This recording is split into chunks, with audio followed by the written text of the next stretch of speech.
Because I think it's very, very important for every single person to realize that if your personal life is messed up, or if you have issues in your personal life, it means that you are coming across issues that are going to need to be solved in your professional life and vice versa. Um, the main reason why we as human beings even work is that our personal life is actually intact so that we can enjoy it, so we can make the most out of it. And I think this is something that's missed tremendously in education. Um, how important it is to have things that we're actually really passionate about uh, building on the side of our careers. Um, our relationships matter a lot, but also our hobbies matter a lot. In Dan Martell's Drip Matrix, literally a quarter of the time that's allocated towards living a productive life is going to come down to how you inspire yourself. And that comes down to obviously how powerful your relationships are. And again, whether or not you're spending that time on your hobbies. Your life informs your work, guys. Your personal life shapes your work life and vice versa. You cannot separate who you are from what you produce. The example of a really great musical artist comes up, right? Um, Michael Jackson, for instance, had this phenomenal career, and right at the end of his career, right, turned into this pedophile type of thing. And if you say to yourself that the man is not connected to the music, I think that takes a layer away from the music. And not the sense that, oh, all of his music was actually um, pedophilia, if that's even a word, but the fact that what he intended to accomplish in life was to bring joy to people. And in a lot of his personal life, he probably ended up doing that in a lot of different ways. Um, I'll tell you something that in order for your branches to reach heaven, if you're a tree, your roots must reach hell. And that's a really deep understanding of the types of sacrifices that we have to make in our lives in order to reach the heights that we need to get to. The amount of failures that we need to go through, the deep darkness that we need to go through in order to ascend to great heights, to great light, really. So it's very, very important to realize, guys, and mark this in your heads. Um, you got to realize that the things that you're doing when no one's watching directly correlate to how successful you will be in any career. Does not matter if you have a 9 to 5 job or if you're a business owner or if you move continents. Okay. It's all going to come down to your habits, your hobbies, and the people around you. So I just wanted to start this off with getting your brain thinking a little bit. What is one thing that you do that eats your time and produces no tangible outcome for you or society? Hard question.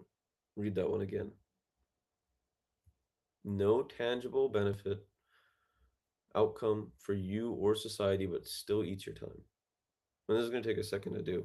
In fact, I would pause the video until you get the answers to these questions. And you can go back to any of the other videos. Uh, really take a look at them. I think it's worth watching a couple times.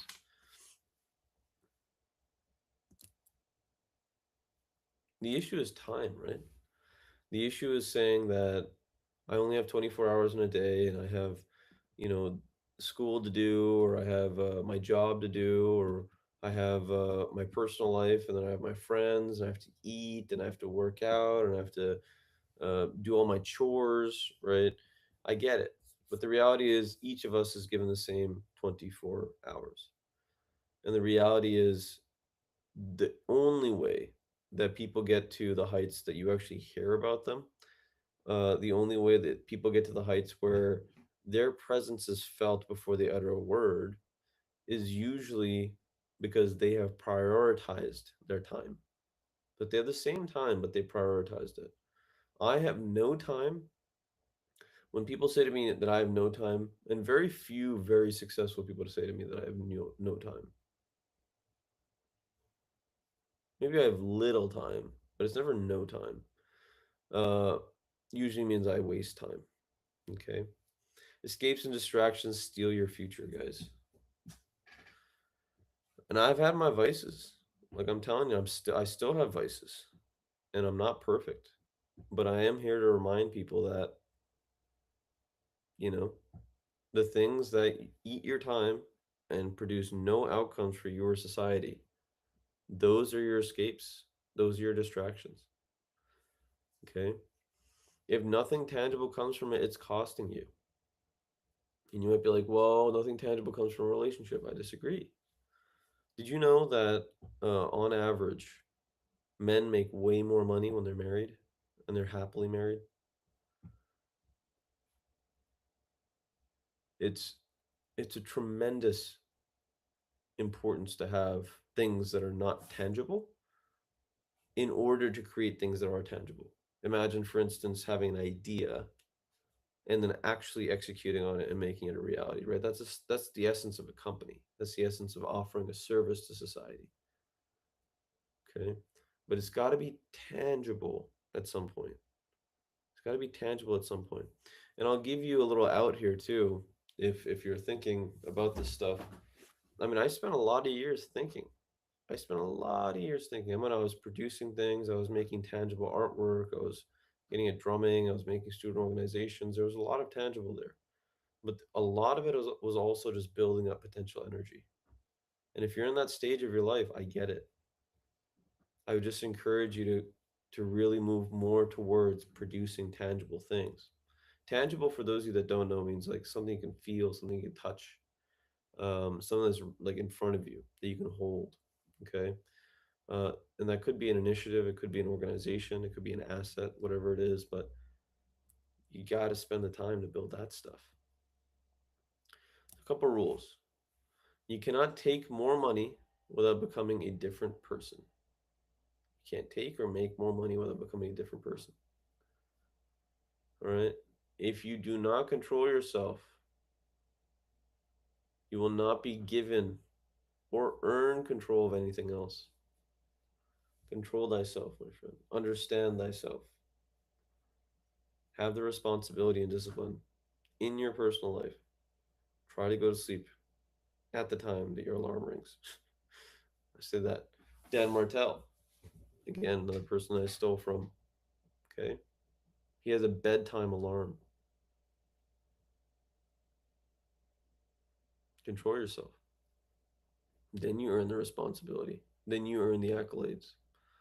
If life gives you power slash responsibility too early, you will learn the burden of power much faster. All right, just think of those of you that are watching that have had to take care of your younger siblings or had lost a parent or didn't grow up in the best of circumstances. If you were given responsibility early, you also learned the burden of power, that your decisions actually make a difference. Okay? My recommendation is to take on tremendous amounts of responsibility so that you learn how to harness power, how to utilize it, and how to shift it, and also how to take care of yourself in your personal life while being responsible in your career life, or vice versa. This word power for me, I really spent a lot of time thinking about it in basically senior year of college through senior year of dental school. And didn't really understand it until about a year and a half out of dental school. So approximately a year and a half ago. And it really did come down to creating tangible things and taking on tremendous responsibility and making a lot of mistakes. The burden of power means that when you make a decision, you got to take the consequences on the chin. And you got to look yourself in the mirror and say, okay, I fucked up there. Or, okay, that was pretty good. We should try that again. Energy is the most important resource that you have in your life. A lot of people are like, the woke people back in the day used to say It's not money, it's time that's the most valuable resource. But that's clearly an illusion, right? If you have AI doing thousands of things for you on the back end, it's costing you very little money. It's not time that's the issue. It's the energy. It's the energy of your ideation, your ideas, your soul, how you show up in the morning, how you show up at your highest peak in the day. That's what matters. Because you can infuse whatever you do with your energy. Very important. Your environments either take or give you energy. Okay. A lot of people are like, dude, oh, that person's so nice. I can't hurt them. Okay, well, what do they do? Oh, well, they just sit on the couch and smoke weed all day. That's part of your environment, dude. They're like, oh, this person's really, really mean, but they're so productive. Okay, what you don't see is that they're bullying people when you're gone. It makes them perform more poorly. Okay? Environments give or take energy. Got to know this. Take care of yourself like you would something else. Do you know we take better care of our animals than we do ourselves? Probably take better care of your apartment or your house or your room than you do yourself. You got to learn the basics, guys, right? If a plant needs water, what does a human being need?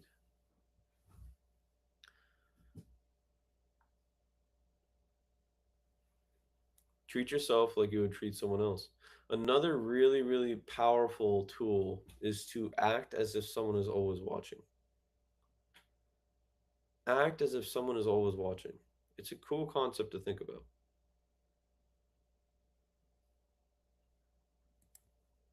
What type of people do you want around you? I'd be fairly specific about this adjectives, right?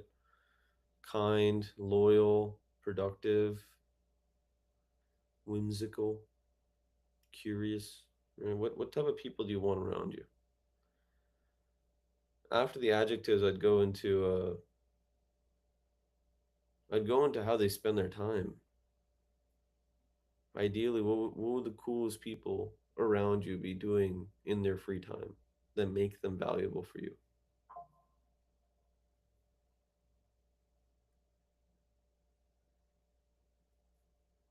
Again, pause this, take your time with this one. This is very important. The dumpster. The dumpster. Your environment is very important. You know what a dumpster does? We put a bunch of stuff in the dumpster, and then someone picks up the dumpster, and then they empty it into a larger dumpster, and then the dumpster keeps picking stuff up. So you you can consider a psychiatrist or a social worker kind of like a dumpster, right? Someone that's having all this stuff put into them. You could imagine, or that person says to themselves that I am not a dumpster. That yes, I'm providing a service. That I am making myself available emotionally and intellectually, but that I will not let someone abuse me, right? A large part of healthcare, for any of you that want to go into it, is being able to separate empathy from sympathy. Okay? A provider, a healthcare provider, cannot take the energy from one person, the stuff that they dump onto them, and give it to another person. I believe that's unethical. So it's very hard. You have to be able to compartmentalize how you are thinking, how you are feeling, and to honestly be able to deal with it fairly quickly. To say, just because this thing has the ability to stimulate me does not mean that I'm necessarily going to have a reaction to this thing, or this emotion, or this person, or this environment. Environments are harder to not react to because they're passive, but things that actively try to get your attention, those things we need to be able to buffer. If you're not busy enough, people will assume that your time is theirs, right? If you're just sitting around lounging, productive people are going to say, cool, you got nothing to do? I got a bunch of stuff to do. Why don't you do some stuff? In the words of Bob Dylan, everyone works for someone. Okay. If you act like a dumpster, well, people will dump on you idly. They'll say this is empty. They'll take you for granted. Things that you see are unimportant. Here, just take this. Go. Ah, this half-eaten burger. I don't really want it. Here. You're like, oh yeah, I'll grab that burger. Oh my god, I'm starving.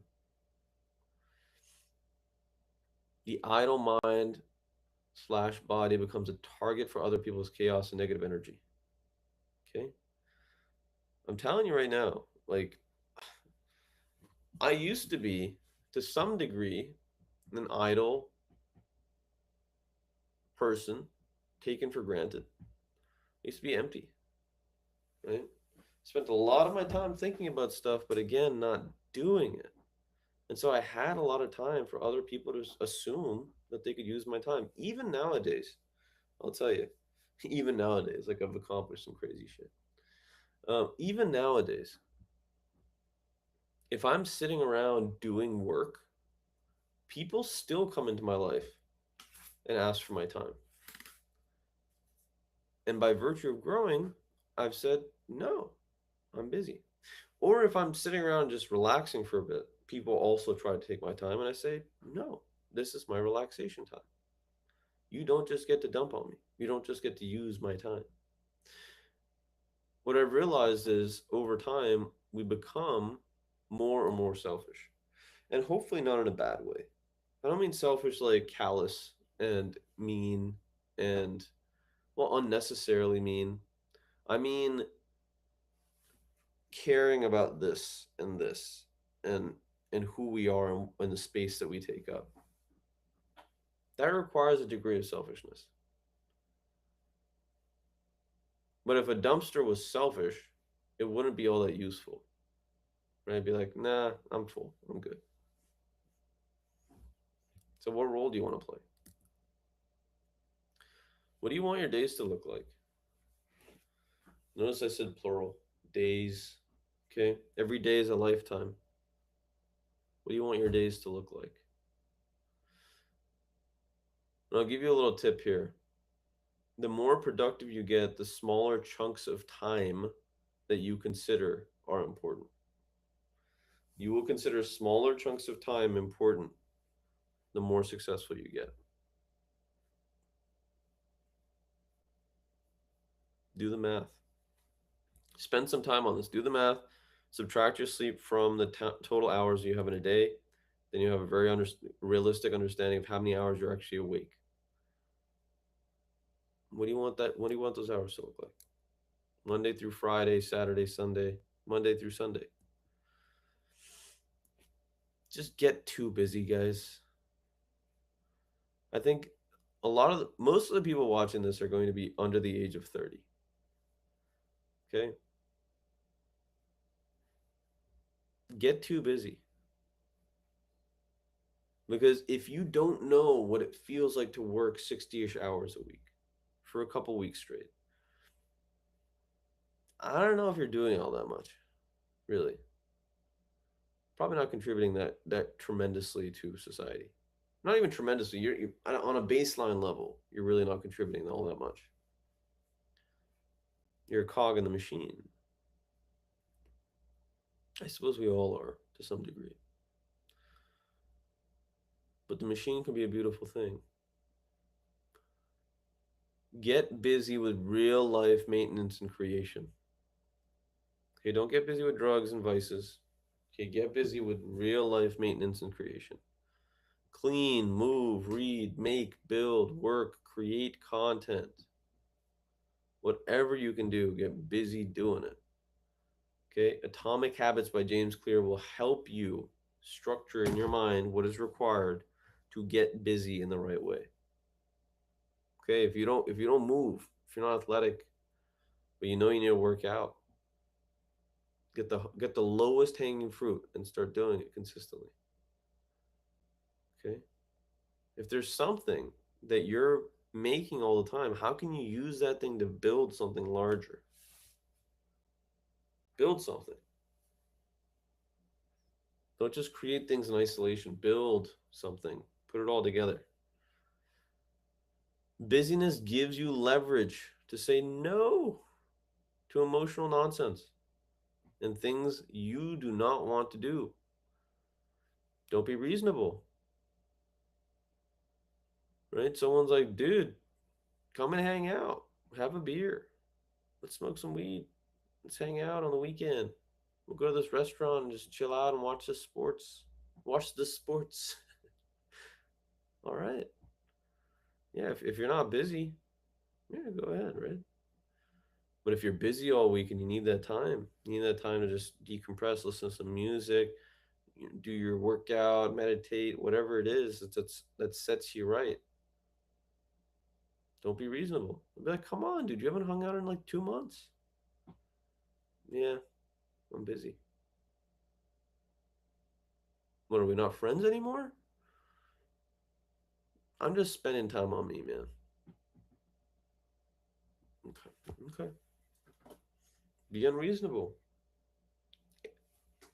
One of the largest lessons I learned in life was that the people that you are currently friends with and that you spend the time with are not necessarily going to last you your entire life. It's a really hard pill to swallow.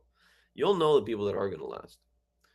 Um, you'll feel it in your bones, but a lot of people won't.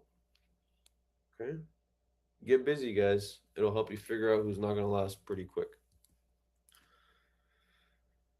Upgrade three major things: your energy, your focus, and your discipline. Okay, I'll tell you right now, discipline doesn't necessarily lead to energy. Okay, nor does it lead to focus, but it can help. Okay, doing something repeatedly can at least get you into the mindset that you can continue to build something. A lot of people don't even believe they can do that. Perhaps you can't believe it. You don't currently believe in your ability to stay consistent and move things forward. Okay. Focus is getting a vision and writing down what you want. Okay. For those of you that are going into the medical field, focus is not being a dentist, being a primary care physician. If you're going to engineering, the focus is not to become an engineer. No, all those things are a means to an end, are a means to get focused. The other questions that I asked are the focus part. Things that are emotionally relevant to you. What do you actually enjoy doing? How do you want to spend your time so you can do that stuff more and better, faster, and more awesome? Focus is vision. Energy comes from your environment and your body maintenance. If you're eating like shit and you don't work out, you're not going to have nearly as much energy. I'm telling you, because for 100,000 years we've been pretty damn active, and nowadays we're not. So you got to double make up for it. And I'll tell you right now, most of the stuff that we're eating is really bad for us. Just in general, I would go with a high protein, high fat diet. Okay, cut the carbs. I'm telling you, cut the rice, cut the potatoes. Okay, start working out. Then you'll feel the difference in energy, and it won't be immediate. It can be immediate. Drink more water, right? Basic stuff. Establish a circadian rhythm, that type of stuff. Okay. So discipline, focus, and energy. Three of the most important things to upgrade in your life. I'm gonna go through. I'm just gonna stop on this page here, just to give you guys an idea of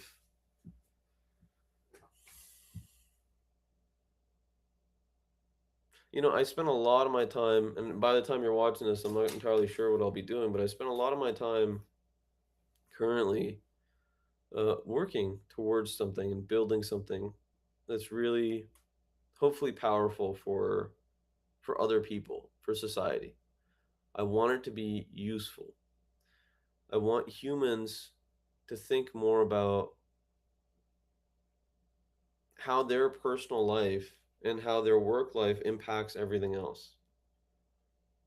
I think there's very, very few people in society um, that not only want to help people, but are actually taking the steps to help people. Because they might not have a mentor, they might not have a vertical that allows them to do that thing. They might not believe in themselves. They might not have the resources, right? But there's some basic stuff that's worked for every human ever. And that's kind of some of the stuff that I'm going over here. The reality is, this series of videos might only be relevant for the next 50 years or so. Right? Who knows what AI ends up doing? Maybe we'll never have to work again. I don't know. But I also know that work is a blessing. I also know that when we're focused and that we have a flow state, that we're in flow, that life goes by a lot more in a much more satisfying way. So I just wanted to show you this is actually Taravify art. This automatically goes to Ethersite art. One of my best friends, Matt Kelly, he used to be in a band with me, and we still make music together. He's created this lovely website with our artwork, right? And to some degree, so I do the paintings and he does the fractals. Very cool stuff. The importance is to realize here that, yeah, sure, I'm showing my website where you can buy stuff, my art website of all places, right? The importance of me showing you this is that my personal life is still very much real and alive. Okay. That on the outside, people are like, oh my God, he's working all the time, he doesn't have time, they have time to do anything. What do you do for fun? Are you a boring person? Right? I think a lot of people when they end up seeing us from the outside when we're actually moving and hustling, they assume that there isn't a balance, that there isn't this personal stuff going on, and the reality is you can't do the success stuff without the personal stuff. Like a lot of my great ideas and the way that I feel about what I'm doing comes from conversations that I have with my best friends. It comes from conversations that I have with my leaders in my organizations. But really, again, my best friends, or my mom, or my brother, right? Just in general, like there is a tremendous amount of work that we have to do on ourselves, on our personal lives, in order to feel like we have the energy to perform in our work lives. Okay. Right now, I'm recording this at 7:40 a.m. in the morning. At 8 a.m., I have a morning meeting, and I'm going to get started. But what a cool way to start the day, right? Talking about personal life, showing off artwork to hopefully hundreds of people that need to see that we need you in the workforce, right? We need you to care about what you're doing in the workforce. We need you to be present. We need you to actualize your potential. Do the things in your personal life, but show up with the right attitude to go and deal with how humanity's been functioning for the last 100 plus years, 200 plus years. Okay? If you need any help, you can always reach out to info@Terabify. Okay, I'll type it in this little bar right here. info@Terabify.com. Okay? It's an email address. Okay, just reach out to info@Terabify.com. Okay? See if you can get an internship. See if you can get some information. Okay, see if you can get access to the Terabify network of the hundreds of people around the world that are doing really cool stuff, things that really matter. Um, can't do this stuff alone, guys. You take care. I'll see you on the flip. Reach out if you need anything, okay?